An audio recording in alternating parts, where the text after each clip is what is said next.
Ya, terima kasih. Ya. Ya, terima kasih teman-teman pers. Dari tampilan debat tadi menunjukkan bahwa pengalaman sebagai kepala daerah, baik yang ditunjukkan oleh Pak Ganjar maupun Pak Anies, itu mampu menyampaikan suatu gagasan-gagasan yang tidak hanya visioner, tetapi membumi. Berbeda dengan Pak Prabowo, yang ruang lingkup pengalamannya banyak di pertahanan, sehingga jadi lebih banyak perdebatan ini adalah gagasan dari Pak Ganjar Pranowo bagaimana komitmen negara hadir di dalam menciptakan lapangan kerja, di dalam menghadirkan politik pendidikan yang anti liberalisasi dan memberikan keberpihakan terhadap wong cilik, itu didasarkan pada pengalaman-pengalaman yang konkret sebagai kepala daerah.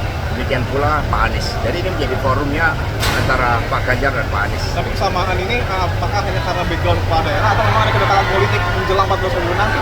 Ya, lebih kepada pengalaman sebagai kepala daerah, karena itu suatu model di dalam menghadirkan kebijakan untuk rakyat yang masih menjadi ganjalan bagi seorang pemimpin.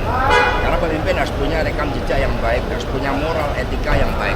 Dan juga yang ditunggu sebenarnya adalah komitmen dari Pak Prabowo yang banyak disorot ketika ada aparatur negara yang kemudian menggunakan fasilitas negara, bahkan juga menggunakan politik intimidasi. Itu jauh lebih penting daripada sekedar minta maaf kepada Pak Anies maupun pada Pak Ganjar. Akan ada pelaporan nggak Mas Asop? Pelaporan itu Mas?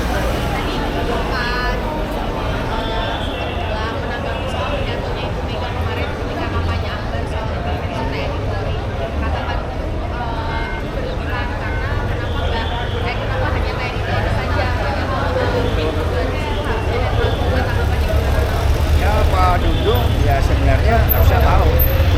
Tetapi ketika beliau menjadi kasat, itu kan lebih banyak mengurus anaknya yang nggak lolos, ya kemudian terjadi perdebatan dengan Pak Andika, sehingga Pak Dudung sampai lupa persoalan yang ada di lapangan karena lebih suka mengurus anaknya supaya bisa lolos di Akmil saat itu. Oke, Pak Bastok, mengenai soal netralitas lagi ini, menyusul mundurnya Pak Mahfud dari jabatannya, kira-kira ada menteri dari PDI juga yang akan mundur?